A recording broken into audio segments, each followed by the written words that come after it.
Hi there everyone, my name is Rowan Yeoman. I'm with the Ākina Foundation based here in New Zealand, and this short webinar is part of our support tool series, and it's directed at helping primarily those people who work with social enterprises to support them better, but this is also useful for people who are starting their own social enterprise.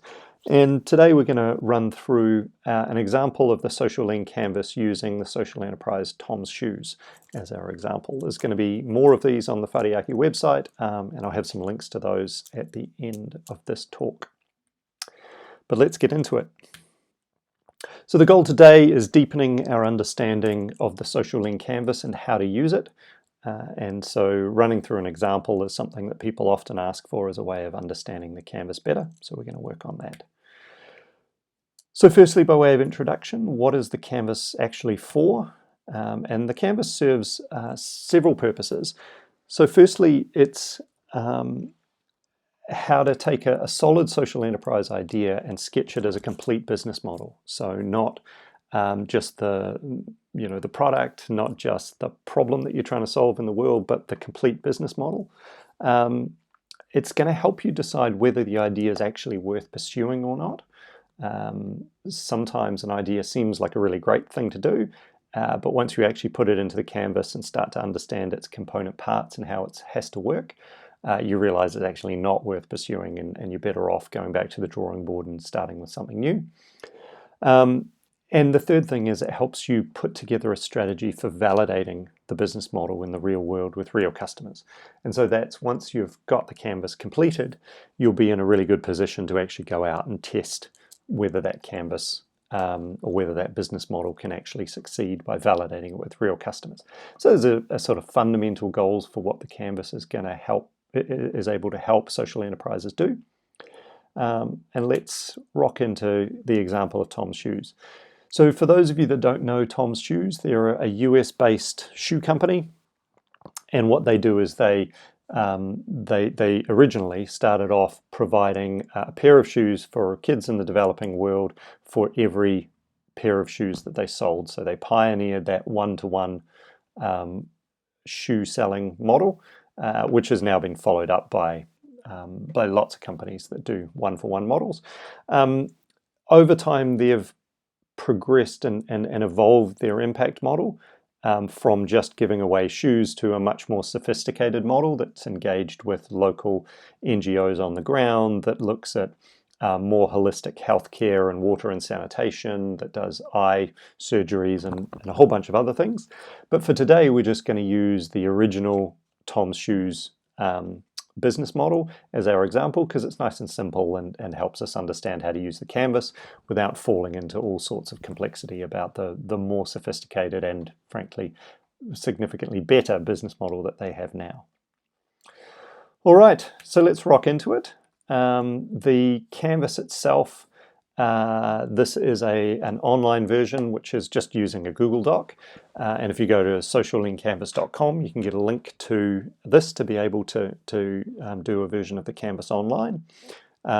It's just a Google drawing where you have little yellow post-it notes or colored post-it notes, and it allows you to fill them in and see the canvas as if it was on paper. So starting at the start with the canvas, we look at purpose first, because purpose is the fundamental reason for doing this. So for Tom's, and just to be clear, we're just guessing at their business model. This isn't actually, they didn't actually do a canvas that we know of that detailed all this stuff. This is our interpretation of their social enterprise business model. So purpose being transform the lives of children living in poverty in the developing world. So captures the goal that they have of transforming their lives, who that goal is for, but doesn't give huge amounts of detail, which is what a good purpose should do. It should sort of encapsulate your vision that you want to create and the high level thing that you're going to do about it. So you're going to transform people's lives.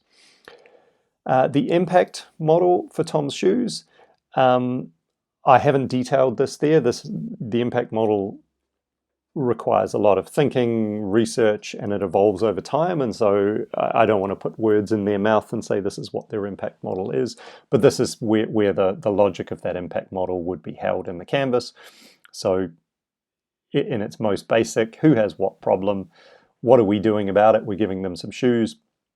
So back up, the problem will be the young people living in the developing world that don't have shoes and are suffering the consequences of that. What are we doing about it? We're giving them shoes. What happens immediately? Obviously, they get shoes, they wear the shoes. What good things are going to happen short and medium term? So what are the outcomes? So they'll be measuring health outcomes, educational outcomes, maybe income level outcomes, things like that. And then what happens long term? You add all those outcomes up over time and what happens? How much more stable and secure and positive are the lives that these young people have and the communities that they're in. So that would obviously be detailed by Tom's Shoes. So in terms of the economic model, how the economic engine of the social enterprise works, we walk through the canvas, starting with purpose, customer segments, so who are we selling a product to, the problem that we're solving for them, why they'll be interested, the unique value proposition, the value that they'll get from it, the solution, what we're actually going to do about it, the channels, how we're going to reach them at scale, the financial sustainability or revenue, which is how we're going to make money, the costs that we have, what do we have to pay for, the key metrics, what are we going to measure to know that we're succeeding, and the unfair advantage. What's the thing that we're going to have that's going to allow us to succeed ahead of competition if we're in a race with competition?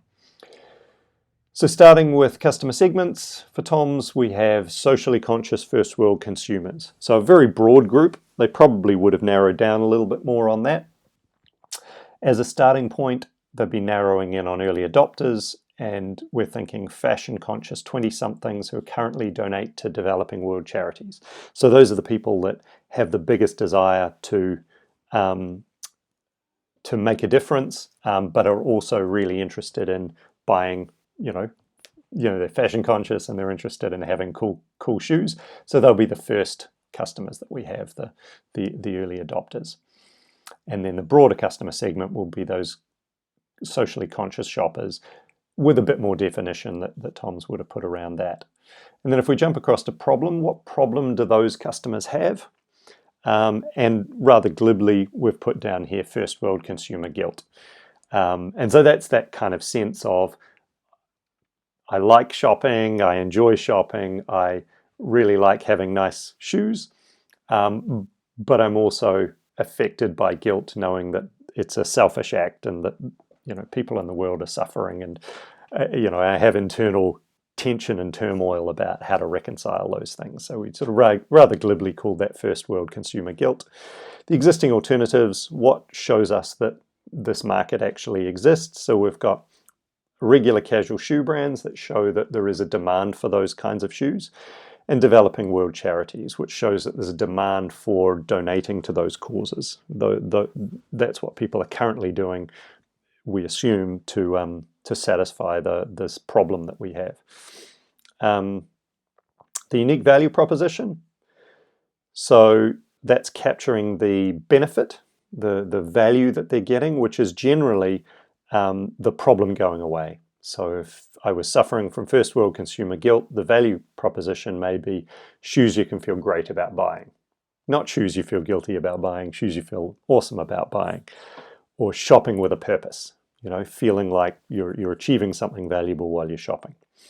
In the high level concept, we might just say one-for-one shoes, that snappy one-liner that people will kind of get and understand the value proposition with. The solution, and this is the idea that people generally start with, and so that's a traditional shoe company with a one-for-one donation model. So we're buying and we're manufacturing and selling shoes, but we have a one-for-one donation model component. And then across to channels. So how are we going to find customers? And Tom's finds its customers via social media campaigns and word of mouth.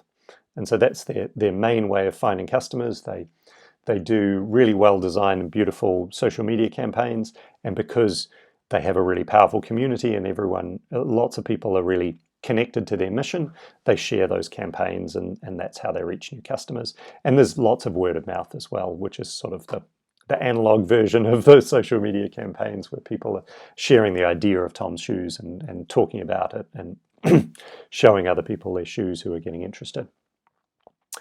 Financial sustainability, really simple. It's selling shoes in stores for X dollars for each pair. So it's fundamentally, how much money are they making by selling shoes in the stores?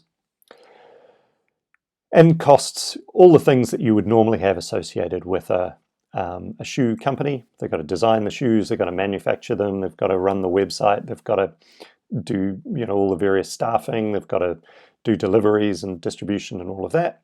And then the costs that are related just to the social enterprise component, to the impact component. So they've got to pay for the shoes that they're going to be donating, and they've got to pay for the delivery of those shoes. And there'll be more costs and more nuance in thinking about the cost model, but those are the fundamentals they'd start with. And key metrics. Key metrics can be quite subtle and sophisticated to actually think through what metrics you should be tracking. But Tom's, we would expect something like them tracking viral customer acquisition rates, because that's really their big advantage. Their channel is based on social media campaigns, and so actually in the early days tracking whether or not they could get people to come and buy shoes without having to advertise to them would be one of those key things that would show them whether or not the business model worked. And the key metrics are really about those numbers you watch that show that the business model works. So it's not just sales, because you don't know necessarily what's producing those sales. It's not proving that the business model works just because you have sales. You might be spending way more money on advertising than you could possibly afford, and you're getting sales, but your business model still isn't working. And then the other metrics we'll be looking at something to do with impact. So figuring out what the key things they're trying to study and learn at various points that show them that the impact model actually works. Are the kids wearing, so that would relate to that impact model. Are the kids actually wearing the shoes, or are their parents selling them to buy food? Are the kids actually more likely to attend school because they have the shoes? Are you actually measuring those things to prove that the impact model works? And then finally, the unfair advantage. So what's the thing that's going to make this business model strong and successful in the face of competition? And so for Tom's, we've just captured strong brand and marketing as a result of Tom's mission. So Tom's really nailed that social enterprise mission as a brand proposition. And that's how they managed to do all of their marketing or all of their advertising for free. So their social media campaigns, they don't actually spend any money on advertising, at least last time I checked. So Nike spends something in the region of $2.8 billion a year on advertising. Tom's manages to get its brand out there without actually spending anything on advertising. And they managed to do that because of the social mission and because they managed to create a community around that and a brand around that. So for them, that's the unfair advantage. That's the thing that allows them to pay for their social outcomes as well as be profitable as a company. And without some sort of unfair advantage, it wouldn't work. Lots of social enterprises say, oh, well, our social mission will be our unfair advantage, but you actually have to prove that. You actually have to show that that will happen, because oftentimes it doesn't, and it's just wishful thinking. So does that make sense? Looking at that, feel free to run through a bunch of times and think a bit more deeply about some of the explanations that I gave, but hopefully that gives you an outline of how to use the canvas using that example. If we jump back to the next steps page, so you'll find here there's a few places you can go to look to get deeper into the canvas if you haven't already. So go and have a look at whareaki.org, which is Ākina's resources website. The introduction to the social lean canvas will show you more about how the canvas works. Introduction to starting a social enterprise is more about how to put your social enterprise business model, or the social enterprise that you're supporting, to help them put their business model into the canvas. And then the other support tools videos are really useful as well. And there'll be some other examples up there as well that you can run through. And at the bottom, you can visit the socialleancanvas.com website, and that'll have a template for you to fill in, as well as a bunch of useful advice on how to use the canvas. Hope this has been helpful, and I'll see you on the other example websites.